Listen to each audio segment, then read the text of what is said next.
Perché non vuole parlarci?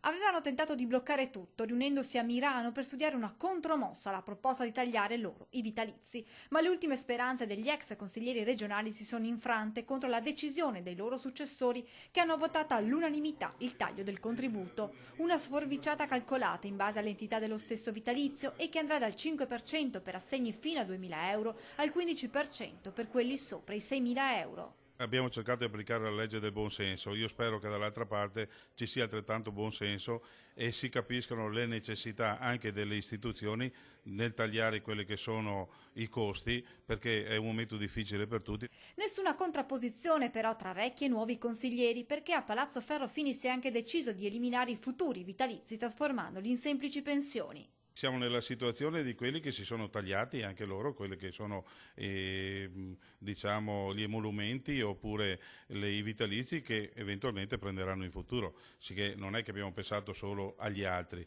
ci siamo tagliati anche le nostre risorse. Secondo i calcoli, con questi tagli si risparmieranno circa 690.000 euro l'anno che il Consiglio chiede siano destinati al sociale. Che i tagli che vengono fatti vadano anche a sostenere quelli che hanno più necessità e ne hanno più bisogno.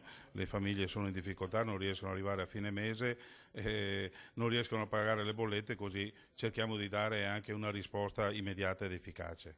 Soddisfazione dunque tra i banchi del Consiglio regionale, un po' meno invece tra coloro che in passato li avevano occupati. Ne prendo atto, fa sapere il portavoce degli ex consiglieri Aldo Bottin. Le leggi vanno rispettate anche se, spiega, esiste un decreto Monti che prevedeva di non toccare i vitalizi in godimento, ma ormai le cose sono fatte. E a proposito di possibili ricorsi da parte degli ex consiglieri, Bottin non si sbilancia, ognuno farà le sue scelte, conclude. Quello dei vitalizi dunque sembra essere un capitolo ancora non del tutto chiuso.